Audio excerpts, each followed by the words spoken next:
One of the coolest features of this journal is the ability to add foods that you can't find in the database. So let's just say in here that on snack 3 I had a, let's say Sally's ice cream.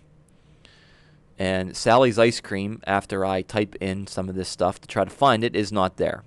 Well, I ate it and there's caloric value to it and all the other nutrients. So I need to make sure that this is part of my day. Well, there's a way down here that I can go in and enter Sally's ice cream. And you do so by entering a food not listed and clicking that link. And when you do, you can come up here and tell this box a couple descriptions, or you can describe what that product is, the name of it, and then the servings of it. And then down here you can input all the nutrition information. So the food type is ice cream. And when you do this, it's really not important, or whenever you search for it again, this really isn't an important box to describe what you had. But the food name is. So whenever you go to look for it again, this is how most of what you type in, this is the box that your food search is going to be looking at to see if it can match any of the letters that you're typing in. So I'm just going to call this Sally's ice cream. And maybe we'll call this as a chocolate ice cream. Okay, but we'll add the description down here. We'll call it chocolate ice cream. And we'll say it was 1 cone. Okay, and I look at the back of the package and I start to notice the nutritional information, and for 1 cone there was 250 calories, there was 10 grams of fat, 5 saturated, 30 milligrams of cholesterol, 200 milligrams of sodium, 23 grams of carbohydrates, 1 gram of fiber, 4 grams of protein, and maybe there was 10% calcium.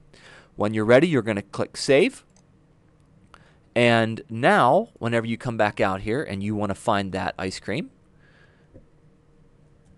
and I've typed in Sally's, there's the food that you just entered.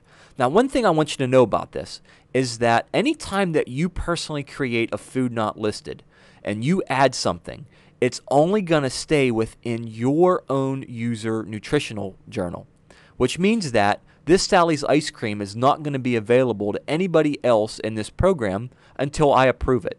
So after you add a food, I get notified on my administrative side that you added Sally's ice cream. And what I need to do is I go in and make sure that you have all the nutrition information okay, and I like what you called it. And if I like all that stuff, I will approve it. And once I approve it, then this Sally's ice cream will be available to every single person who may want to search for Sally's ice cream. If I don't like it, what I'll do is I will still go in and maybe I'll just change around what you called it, maybe the serving sizes or something like that, or the nutritional information wasn't correct. I'll make the adjustments and then I'll post it as an approval and everybody will have access to it. So there's really no excuse for you not to add anything that you have to eat, because if you simply can't find it, add it, and you'll have access to it then with all the nutrition information. Okay, so I hope that helps.